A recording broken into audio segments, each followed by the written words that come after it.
Toi qui donnes tout pour tes couleurs, tu te fais entendre. Toi qui es toujours derrière lui, tu scandes sans cesse son nom. Toi qui vas le pousser dans le dernier carré, tu n'as qu'une seule envie. Être présent le 6 avril pour aider le PSG à te faire rêver encore un peu plus. Paris Saint-Germain-Manchester City, quart de finale de l'UEFA Champions League, à vivre seulement sur beIN Sport. Les rencontres Bayern Munich-Benfica et Wolfsburg-Real Madrid sont également à vivre en exclusivité.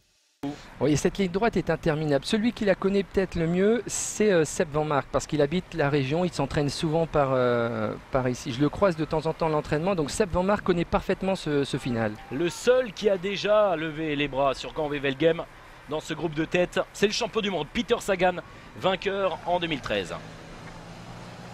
Oui, mais encore une fois, les conditions météo et surtout le vent qui souffle favorablement, vous voyez, hein, va devoir inciter le coureur à lancer peut-être le sprint un peu plus tôt parce qu'on n'aura pas la possibilité de remonter. C'est toujours plus difficile de remonter un coureur dans un sprint quand il y a vent favorable que quand le vent est défavorable. On va se permettre de lancer de loin, oui, notamment pour Peter Sagan. Si Sepp Van Mark a encore les ressources, il y a peut-être un petit peu plus d'explosivité pour Peter Sagan, mais après 240 km, Cédric, ça va jouer à la fraîcheur. Absolument, absolument. Là, ce sont vraiment les coureurs qui ont réussi à garder le plus de fraîcheur physique, le plus d'explosivité, parce qu'il va falloir avoir de l'explosivité. Mais moi, je vous rappelle quand même qu'un Cancellara a gagné le Tour des Flandres au sprint dans un petit comité comme celui-là. Hein. Si on laisse de côté Kuznetsov, Sepp Van Mark est celui, pour l'instant, dans ce final qui joue le plus tactique, Cédric. Et il va plus rouler, va plus rouler. Ouais, voilà. C'est un malin, Sepp Van Mark.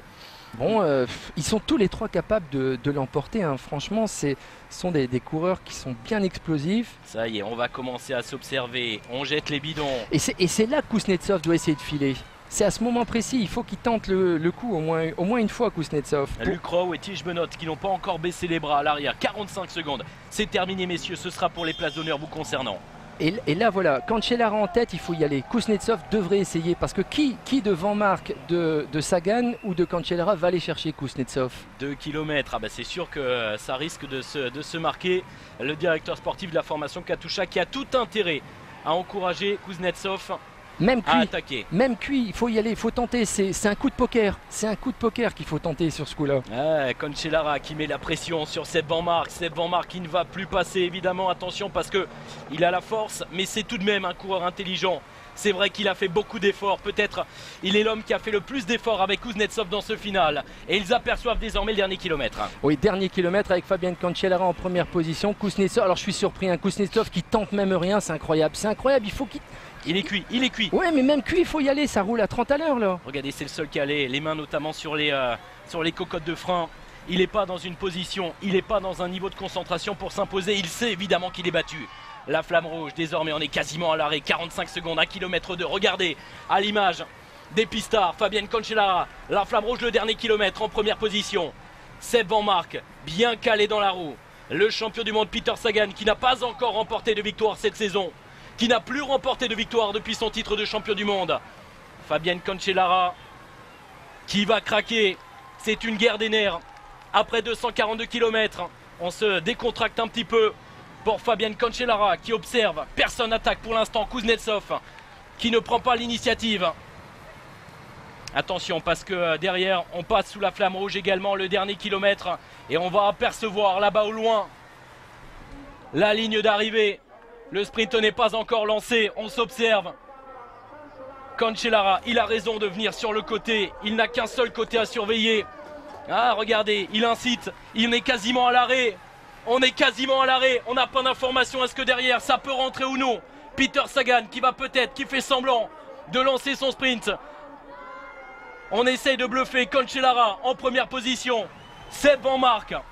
Attention à ne pas se faire enfermer pour Sepp Van Mark. Et c'est Kuznetsov finalement qui lance le sprint de loin avec Peter Sagan. Dans la roue, Peter Sagan, le champion du monde. Fabian Cancellara, assis, qui se met en danseuse désormais. Kuznetsov en première position. Peter Sagan qui va s'imposer. Kuznetsov, victoire du champion du monde. Victoire pour Peter Sagan. Deuxième victoire pour lui sur Gambé-Velgem. Et derrière le sprint entre Fernando Gaviria et Arnaud Démare. C'est Arnaud Démare qui va décrocher la 5e position. Victoire pour Peter Sagan. Cédric, on a assisté à un final absolument superbe.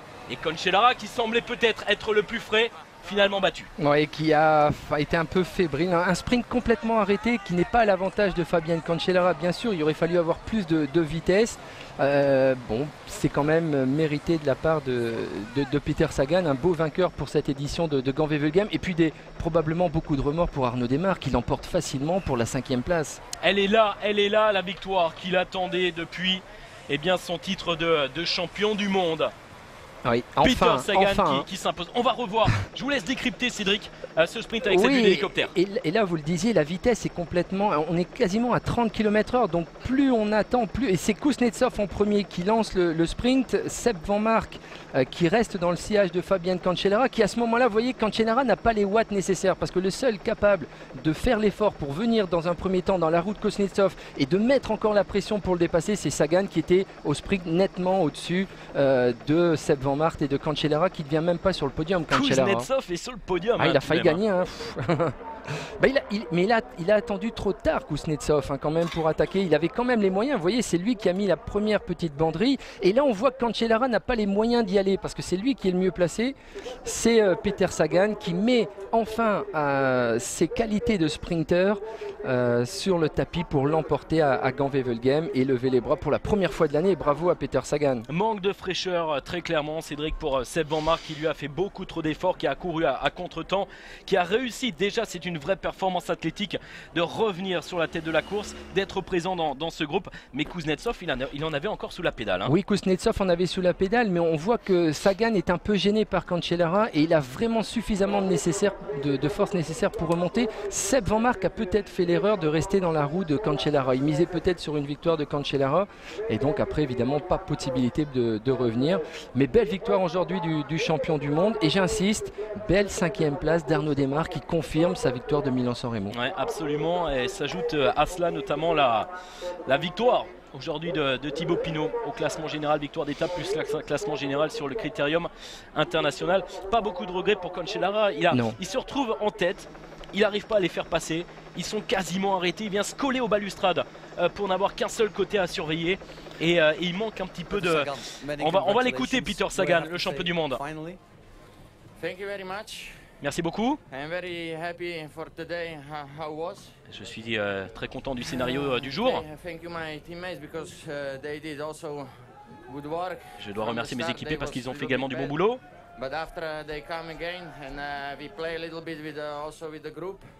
Une fois qu'ils sont rentrés, cela a été assez tactique.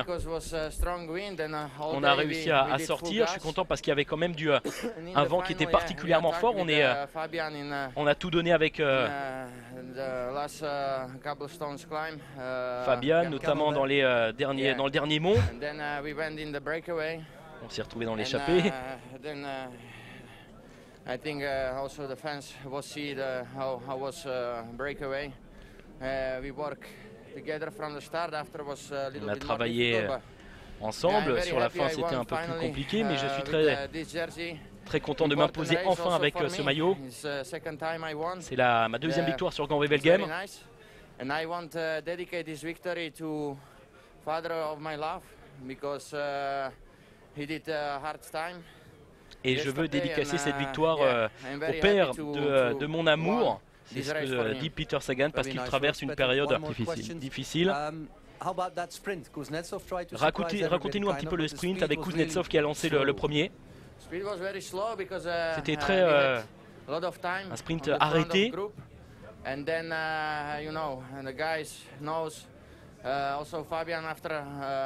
After a lot of kilometers, like was today, is fast, and then they know I am fast. If I feel good. Ok, on se connaissait dans cette échappée. Il savait que j'étais rapide. Fabien peut être rapide également. Il y avait des coureurs capables d'aller vite dans ce final. World champion Rick van Looy won it in 62. Sorry? Rick van Looy 62, now Peter Sagan 2016. Il parle de Rick van Looy, notamment Rick van Looy en 62. Qui s'est imposé également avec ce maillot de champion du monde. Voilà, et Peter Sagan qui rappelle évidemment qu'il est très content de s'imposer une nouvelle fois avec ce maillot de champion du monde sur les épaules. Ouais, il fallait des nerfs d'acier pour l'emporter. On a vu que Sagan était non seulement costaud, mais il a utilisé la bonne stratégie. Probablement que Fabian Cancellara doit vraiment être déçu, hein, parce qu'il n'a pas vraiment bien abordé ce sprint. Le sprint était presque arrêté, comme l'a précisé Sagan, et c'est pas l'avantage d'un Cancellara. Allez, première position, le rappel pour Peter Sagan devant Seb Van Mark. Troisième position pour Vyacheslav Kuznetsov. Quatrième position pour Fabian Cancellara. Et cinquième position pour Arnaud Démare, qui confirme, oui, Cédric, rien il a à dire. digéré sa victoire à Milan-San Remo. Ouais, qui a fait quasiment la course seul. Il n'avait aucun coéquipier à ses côtés. Il a manœuvré à la perfection et il a prouvé au bout des 242 km que c'était encore lui l'homme le plus rapide. Alors c'est vrai que c'était pas pour la gagne, c'était pour la 5e place, mais ça confirme évidemment tout son potentiel. Vivement Paris-Roubaix pour Arnaud Démare, j'ai envie de vous dire. Vivement Paris-Roubaix. On suivra évidemment de très près les performances d'Arnaud Démare, de Nasser Bouhanni qu'on a moins vu. C'est vrai, bon, Nasser Bouhanni sur les Flandriennes ce sera beaucoup plus compliqué, mais voilà, Paris-Roubaix, il y a Brian Cocard qui est là également, il l'a prouvé un petit peu juste encore dans ce final. Vous découvrez le classement World Tour dominé par Peter Sagan devant Richie Porte, Alberto Contador est 3e, Arnaud Démare à la 5e position. Ouais, une super journée pour Sagan qui évite la pluie, vous voyez qu'il est en train de pleuvoir actuellement sur Wevelgem, qui remporte l'étape et qui prend la tête de l'UCI.